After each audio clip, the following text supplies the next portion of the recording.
Hello again. The wonderful world of civil procedure continues. This module is on pleadings. Now, pleadings are the documents in which the parties set forth their claims and their defenses.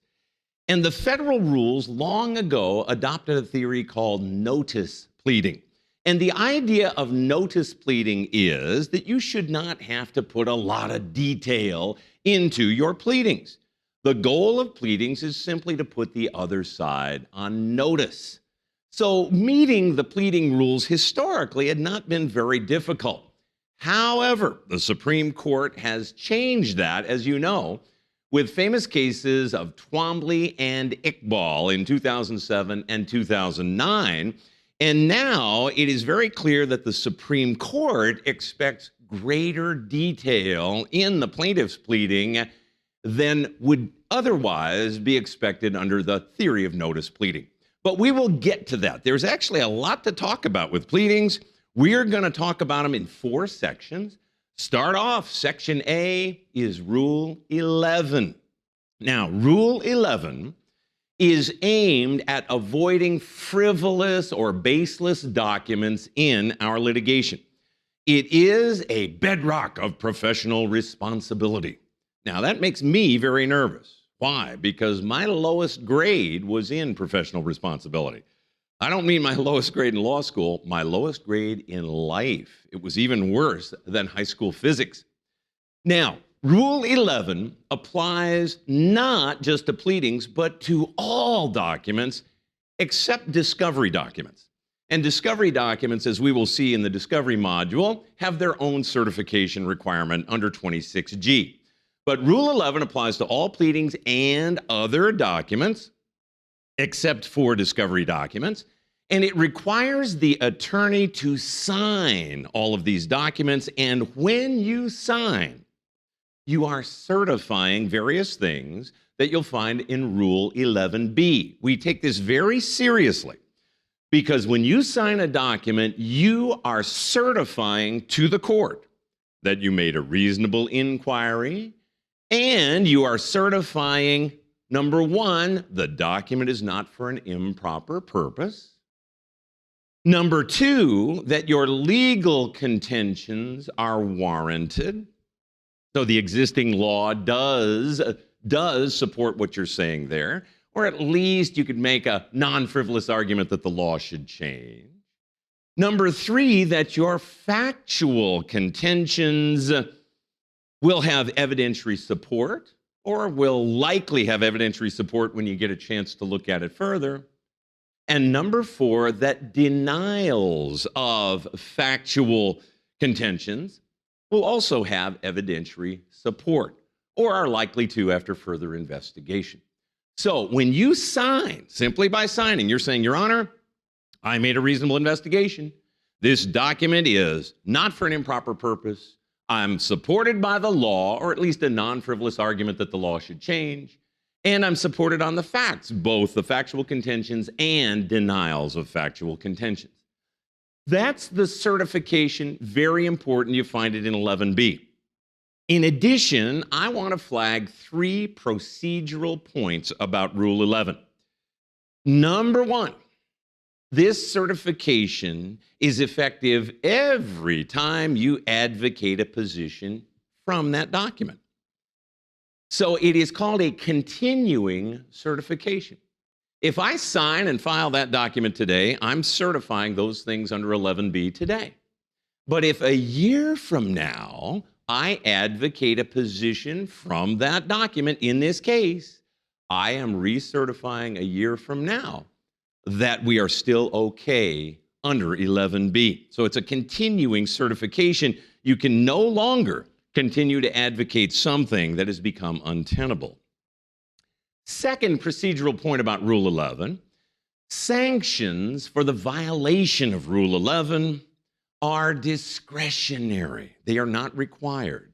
So if the other party violates Rule 11 by filing something that's completely baseless, you are not entitled to sanctions. You can make a motion for sanctions, but it's totally up to the court, and they are discretionary with the court. The purpose of sanctions under Rule 11 is not to punish, but simply to deter. We want to make sure that this person does not do that sort of thing again. The third procedural point about Rule 11 is that a motion for sanctions cannot be filed right away if the other side violates Rule 11. The other side files something that is clearly baseless. It violates the certification in 11b. You cannot file a motion for sanctions. What you must do is you draft the motion, you serve it on the other party, but you must give him 21 days in which to fix the problem. And if he fixes that problem within 21 days, then there can be no sanctions at all. It's called a safe harbor. We're going to give him a safe harbor of 21 days in which to fix the problem. If at the end of the 21 days after you served him with a copy of that motion, if he has not fixed the problem, then you can file the motion. So do not file that motion right away. You must give the other side that 21-day safe harbor. Now that's Rule 11. Section B in pleadings is the complaint. This is the pleading, obviously, that starts the case. The plaintiff files the pleading, called the complaint, and when the plaintiff files the complaint, that is what starts the case. That's commencement of the case. Under Federal Rule 8A, the complaint must have these three things. There must be three things in the complaint. Number one, a statement of subject matter jurisdiction. We can abbreviate that SMJ, subject matter jurisdiction. Number two, a short and plain statement of the claim. We'll talk more about that in a minute. Short and plain statement of the claim. And number three, a demand for relief. A demand for relief. That means you got to tell the court what you want. You want damages, you want an injunction. What is the relief you want? Now, all of those make sense. Subject matter jurisdiction, remember, we're going to federal court, and federal courts can only hear certain kinds of cases. So one of the things that must be in that complaint, allegations showing that there is federal subject matter jurisdiction. And, of course, you have to state your claim. And, of course, you have to let the court know what relief you would like to recover. Now, let's talk about that second requirement in detail. It's the big deal. How do we know if the plaintiff has stated a claim? Now, as I said a few minutes ago, historically, federal courts used notice pleading. So you did not have to give chapter and verse. You did not have to give a lot of details about your claim. You just had to put the defendant on notice of what you were complaining about. Now, the Supreme Court has changed the equation with two very famous cases, Twombly in 2007 and Iqbal in 2009. Most people refer to these together as Twiqbal, and there's nothing wrong with calling them Twiqbal. Twiqbal establishes that the plaintiff must plead, now here's the phrase, the plaintiff must plead facts supporting a plausible claim. The plaintiff must plead facts supporting a plausible claim. Now, that's an odd standard. Why? Because Rule 8A2, which is supposed to set the standard, does not contain the word facts or the word plausible. Nonetheless, that is the standard according to the court. The plaintiff must plead facts supporting a plausible claim. Now, how does a court apply this? Well, in deciding whether the plaintiff states a claim under Rule 8A2, whether the plaintiff has pleaded facts supporting a plausible claim, there are three rules that the court is going to follow. So the district judge, the trial judge must look at the complaint and follow these three rules from Twiqbal. Here are the rules. Number one, the court ignores conclusions of law and focuses only on the alleged facts. The court, in reading the complaint, ignores conclusions of law and focuses on the allegations of fact. Now, sometimes it's a little difficult to tell the difference between an allegation of fact and a legal conclusion. But some are obvious. If the plaintiff said defendants conspired, for example, that's a legal conclusion. We simply ignore it. We look only at the allegations of fact. So that's the first rule under Twickball. Second, those facts must support a plausible claim, not just a possible claim. Those facts must support a plausible claim, not just a possible claim. So it's got to be plausible, not just, it might have happened, it could have happened, it's possible. It's got to be plausible. And the third rule from Twickball is that to determine plausibility, the judge uses her own experience and common sense. To determine plausibility, the judge uses her own experience and common sense. So this is very subjective. The court looks at the complaint, ignores legal conclusions, looks at the allegations of fact, and then tries to assess whether the facts support a plausible claim, not just a possible claim. And in figuring out whether it's plausible, the judge is to use her own experience and common sense. So very subjective. Every judge, given a different background, might see the same complaint in different ways. Very, very subjective. Now, there's something else we need to flag about the complaint.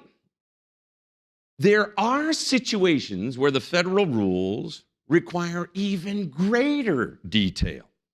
And you will find these in Federal Rules 9b and 9g. 9b and 9g are so-called heightened pleading requirements. And here you have to go even beyond the detail required under Twickball. You must give the details, the particulars, if you're trying to allege any of three things. And those things are fraud, mistake, or special damages. If you want to allege fraud, mistake, or special damages, you must give chapter and verse. You have to have the details. And the most obvious one there, probably the most tested one, is fraud. So the classic would be that the plaintiff alleges defendant defrauded me. That's no good. There are red flags all over the place when you're talking about allegations of fraud. Those circumstances of fraud must be stated with particularity, with detail. Now, that is the complaint. Next up, Section C. What about the defendant's response? This is Federal Rule 12, and it is a very, very important rule. Now, Federal Rule 12 gives the defendant a choice. When you get sued, you can respond either by motion or by answer. That's your choice. It's up to you. You can respond by motion or by answer. Now, before we talk about the differences between motions and answers, let's talk about timing. When must you respond? Well, the general rule is you must respond no later than 21 days after you're served with process. So you get served with process. Within 21 days after that, you must respond by motion or by answer, or you're going to risk default. Now, remember, though, there's a special rule if the defendant waived service of process under Rule 4D. Remember, we can waive formal service of process under Rule 4D by filling out a waiver form that the plaintiff sends to us. And one of the reasons you might do that as a defendant is it gives you longer in which to respond. If the defendant waived formal service under Rule 4D, then she has 60 days from the date the plaintiff mailed her the waiver form in which to respond.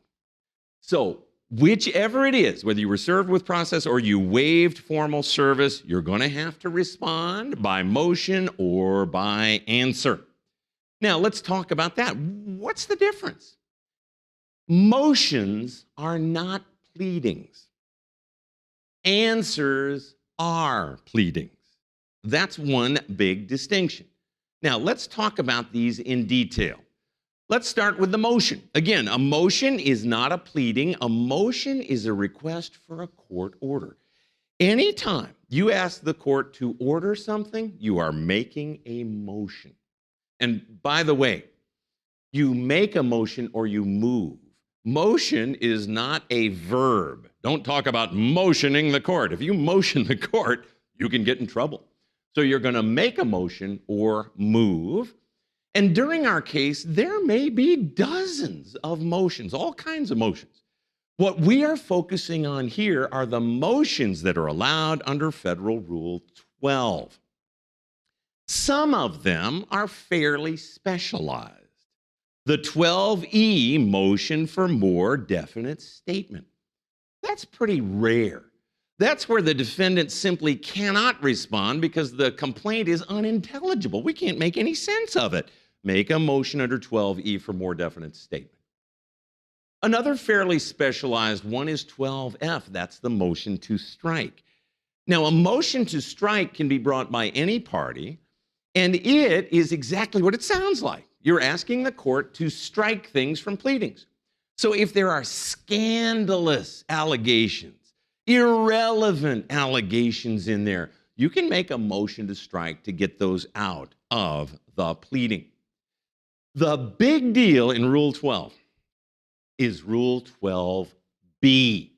Rule 12B gives us 7 defenses, and we could make a motion to dismiss based on any of those 7. Now, here is the kicker, and this is a very, very, very important point. The 7 defenses in Rule 12B may be asserted in a motion to dismiss or in your answer. It's up to you. These 7 defenses may be the basis for a motion to dismiss the case, or instead of that, you can simply plug them into your answer as affirmative defenses. Totally up to you. Those Rule 12B defenses are extremely important. And we're going to list them here. And you have Rule 12B, so you know the list anyway, but let's think about these. 12B1 is SMJ, subject matter jurisdiction. We're trying to get rid of the case because it does not belong in federal court. 12B2 is PJ, personal jurisdiction. 12B3 is improper venue. This case is not laid in a proper federal district. It's improper venue. 12B4 is improper process. Now, remember what that means. Process is 2 pieces of paper, summons and a copy of the complaint.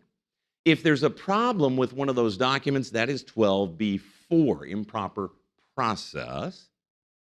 12B5 is improper service of process. Now, that's different. Under 12B5, the documents were fine. The summons, the copy of the complaint were great, but they were not served properly. That's 12B5. 12B6 is failure to state a claim. Failure to state a claim. And we talked about that with Twickball. In other words, we're saying the plaintiff failed to plead facts supporting a plausible claim. 12B6, try to get it dismissed on that basis. And 12B7 is failure to join what's called an indispensable party under Rule 19. Failure to join what's called an indispensable party under Rule 19. Now, folks, those 7 defenses are called the 12B defenses. And you have a choice. You can make them in a motion to dismiss, or you can simply put them in your answer as affirmative defenses. Those are your 2 choices under Rule 12. Those are your Rule 12 responses. It might be a motion or it might be an answer. Why am I making such a big deal of this? There is a hugely important set of rules in Rules 12G and 12H. 12G and 12H are very tough to figure out. They're not at all clear when you read them. But let's cut to the chase. I promise this will take care of 12G and 12H. We boil it down to 3 rules. Let me give you this system. These are the 3 rules I think we need to know. Number 1, 12B 2, 3, 4, and 5. 12B 2, 3, 4, and 5 must be put in your first Rule 12 response. 12B 2, 3, 4, and 5, we know the list: personal jurisdiction, venue, improper process, improper service of process, must be put in your first Rule 12 response. Whatever that is, maybe it's a motion under Rule 12, maybe it's an answer, but whatever you do first under Rule 12, 12B 2, 3, 4, and 5 must be in there, or else they are waived. That is why they are called the waivable defenses. Must be in your first Rule 12 response, or else they're gone. The second rule under 12G and 12H is that 12B 6 and 7 can be raised for the first time anytime through trial. 12B 6 and 7, failure to state a claim, indispensable parties, can be raised for the first time anytime through trial. So these do not have to be in your first Rule 12 response. Raise them anytime through trial. Now, notice something. If you raised it for the first time after trial, say on appeal, that's too late. That's too late. These two can be raised anytime through trial. And then the third rule that comes from 12G and 12H, very important rule. 12B1, remember that subject matter jurisdiction, is never waived. That can be raised anytime. You can raise that for the first time on appeal. Subject matter jurisdiction is never waived. And the reason, remember, is that federal courts can only hear certain kinds of cases. So this is about the allocation of judicial authority between the federal and state governments, and that is never, never waived. Now, classic hypo. Plaintiff sues. Defendant makes the first Rule 12 response and makes it a motion. Defendant moves to dismiss for improper service of process. 12B5, trying to get the case dismissed. Now, the court denies the motion, which means the case is going to continue. And now the defendant files an answer. And in the answer, the defendant says, hey, there's no PJ, personal jurisdiction, and venue is improper. There's no PJ, and venue is improper. Folks, the defendant has waived personal jurisdiction and venue because they were not in his first Rule 12 response. Whatever your first Rule 12 response is, here it was a motion, but it could have been an answer. 12B 2, 3, 4, and 5 must be in that first one. If it's not in the first one, those defenses are waived. And the all-time classics for exam purposes are personal jurisdiction and venue, although we also know improper process and improper service of process are waivable too. Now, we've talked a lot about the motion. What about the answer? Well, as we say, the answer is a pleading. And when you get sued, you might simply answer instead of making a motion. Or you might make a motion and then it's denied. Then the case is going to go forward and you're going to have to answer. You'll answer within 14 days after your motion was denied. And what do we do in the answer? Folks, there are 2 things we do in the answer. 1, under 8B, Federal Rule 8B, the defendant must respond to the complaint. Well, duh, this makes sense. The plaintiff has said all these things in the complaint. You're going to go through line by line and respond to what the plaintiff said. Now, when we think about it, there are only 3 responses humanly possible. You're going to admit some stuff. Yes, we entered the contract. You're going to deny some stuff. And you might be able to say that you do not know, that you simply lack sufficient information to admit or deny. And that is under 8B5. There are circumstances where you just can say, I don't know, I'm not sure. Now, folks, here is the kicker. Failure to deny constitutes an admission. Failure to deny constitutes an admission, and that's true on any allegation except damages. Failure to deny constitutes an admission on any allegation except damages. And if you said under 8B5 that you lacked sufficient information to admit or deny, you just didn't know, that's treated as a denial. But if you fail to deny, you have admitted, and that's true on anything except damages. Let me give you a great example. Great example. Plaintiff alleges that the defendant was intoxicated while driving his car. Defendant files an answer in which he says, plaintiff has no proof that I was intoxicated. Plaintiff has no proof that I was intoxicated. Guess what? The defendant has admitted intoxication because he never denied it. If you want to deny, use the word deny. It's not hard to spell. If you argue back and say, plaintiff has no facts, plaintiff cannot prove that, that's not a denial. And therefore, you've admitted it.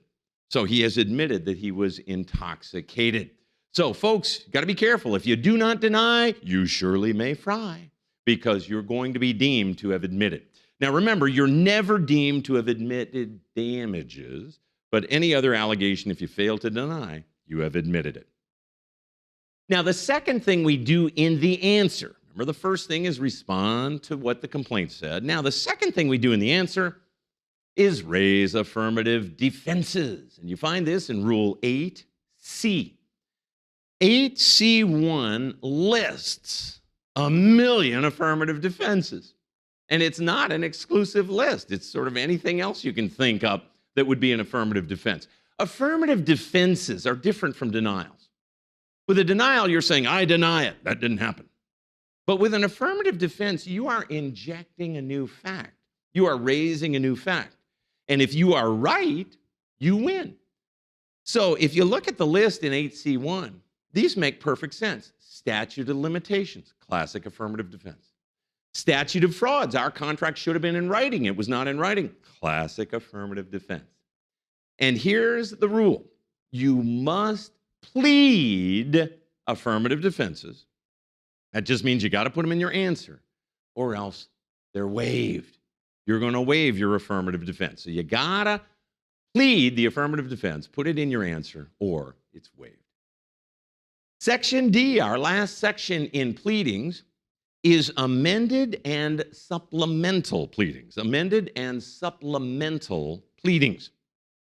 Now, the federal rules are pretty liberal about pleadings. They allow us to amend rather freely. We want to make sure that cases are decided on the merits and not on some technicality.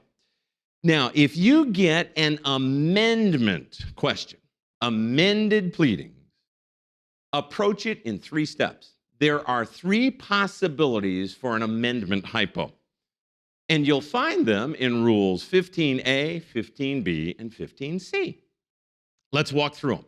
You get an amendment hypo, the first thing you're going to ask yourself is whether 15A applies. 15A gives us 3 rules itself. First, the plaintiff has a right to amend within 21 days after defendant serves her first Rule 12 response. Plaintiff has a right to amend within 21 days after defendant serves her first Rule 12 response. So the defendant has a choice, either motion or answer, and whatever the defendant does, the plaintiff has 21 days after service of that document, and he has a right to amend during that period. Second rule in 15A, defendant has a right to amend once within 21 days after serving her answer. Defendant has a right to amend once within 21 days after serving her answer. So let's say the defendant serves her answer and says, oh no, I forgot an affirmative defense. If she acts within 21 days, she has a right to amend and she can save the affirmative defense. The third rule in 15A says that if these times are gone, if you no longer have a right to amend, you just ask for court permission. You just ask for court permission. It's called leave to amend. You just make a motion, Your Honor, allow me to amend at this point. Courts are usually pretty liberal about this. They'll let you amend unless you've delayed too long or it's going to prejudice somebody. Now, that's 15A. Second, what about 15B? 15B concerns variance. Variance is a term of art, and you will never miss it on an exam. Variance is where the evidence at trial does not match what was pleaded. The evidence at trial does not match what was pleaded. So, friends, variance can only come up at trial. We are at trial, and somebody is trying to put on evidence at trial that goes beyond what she pleaded. That is variance. It might be the plaintiff. For example, the plaintiff may have alleged breach of contract. Now we get to trial, and she puts on evidence of a tort, which she did not allege. That's variance. It could be the defendant. The defendant, for example, may have failed to plead an affirmative defense. And now we get to trial, and she starts to put on evidence of the affirmative defense. That is variance. Now, whenever you have variance, and it's going to be obvious because somebody at trial is trying to put on evidence beyond what she pleaded, one of two things can happen. Either the other party will object to the variance, or the other party will not object to the variance. If the party does not object to the variance, then that evidence comes in and we just act as though it was pleaded. We can even amend the pleading to conform to the evidence. So if the plaintiff puts on evidence of a different claim and the other party does not object, then we simply pretend that the new claim was in the pleadings all along. And after the case, we can amend the pleadings to state that claim. On the other hand, if the other party does object, saying, hey, you cannot put that on, that's variance, then the evidence is not admissible. That's a good objection. The evidence then is not admissible. So anytime you're at trial, be very careful about this. When the other side starts to put on things beyond what she pleaded, you get up on your feet. You object on the basis of variance. That will keep that evidence out. You'll notice, though, even then, even though we're at trial, under 15B1, the party trying to put on that evidence may ask for permission to amend to add that new stuff. And that's in 15B1. You object on variance, and the starting point is that evidence ain't coming in. Now, what about 15C? 15C is about one thing, and that is amendment after the statute of limitations has run. We're trying to amend after the statute of limitations runs. Now, there are two ways that this can come up. One is we're trying to amend to add a claim. The other is we're trying to amend to change the defendant. We might be trying to amend to add a claim, or we might be trying to amend to change the defendant.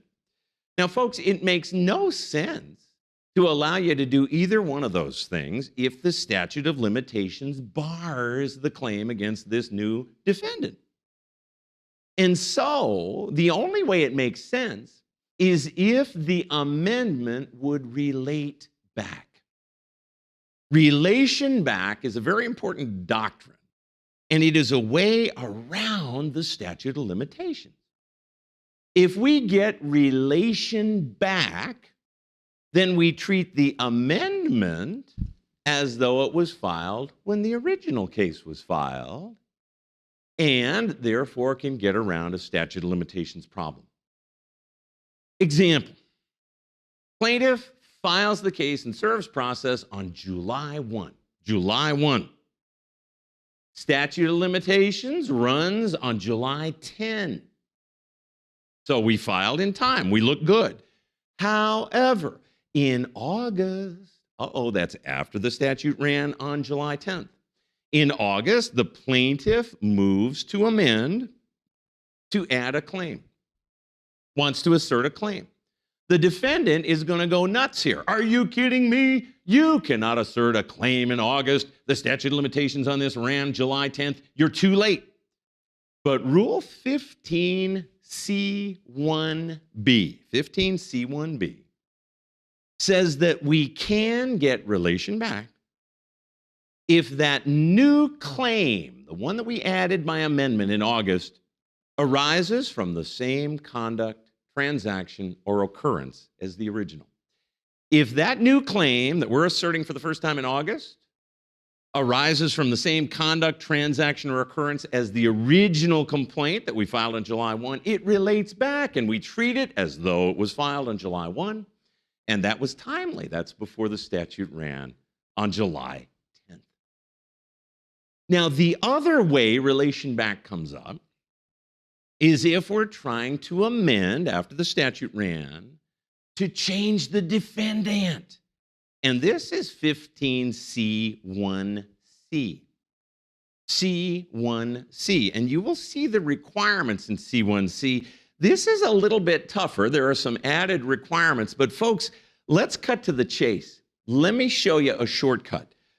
15C1C will only work. You only get relation back when you're changing the defendant if we sued the wrong defendant first, but the right defendant knew about it. That's the only fact pattern in the world that will satisfy this. We sued the wrong defendant, but the right defendant knew about it. So on July 1, we bring a lawsuit. We slipped and fell in a Sam's store, and we sue the defendant, Sam's Store Incorporated. We serve process on Sam.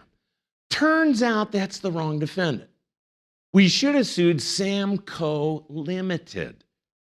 But Sam, whom we served, is also the agent for service of process for Samco Limited. We want to amend to change the defendant from Sam Store Inc. to Samco Limited. Will it relate back because the statute ran in the meantime? Yes, if we meet 15C1C. And this is that kind of fact pattern. We sued the wrong defendant first, but the right defendant knew about it.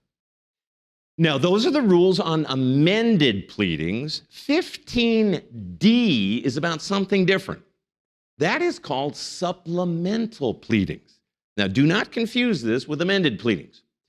Supplemental pleadings is where you want to add something that happened after the case was filed. You want to add something to this case, but that something did not happen until after the case was filed. That's not an amendment, that's a supplemental pleading. So, for example, plaintiff sues defendant for breach of contract. Case gets filed, breach of contract. Now the plaintiff and defendant see each other at a party, and the defendant walks up and punches the plaintiff in the nose. Plaintiff wants to add that tort claim to the pending case. That is not an amended pleading because this claim occurred after the case was filed. Therefore, she's going to ask for permission to file a supplemental pleading. There is never a right to file a supplemental pleading. You always have to ask for court permission, but they're usually pretty liberal about allowing supplemental pleadings. So amendments, when we think about it, amendments were about stating something that had happened before the case was filed. We just didn't put it in our documents before. Supplemental pleadings, 15D, is about something that happened after the case was filed. Folks, that is the wonderful world of pleadings.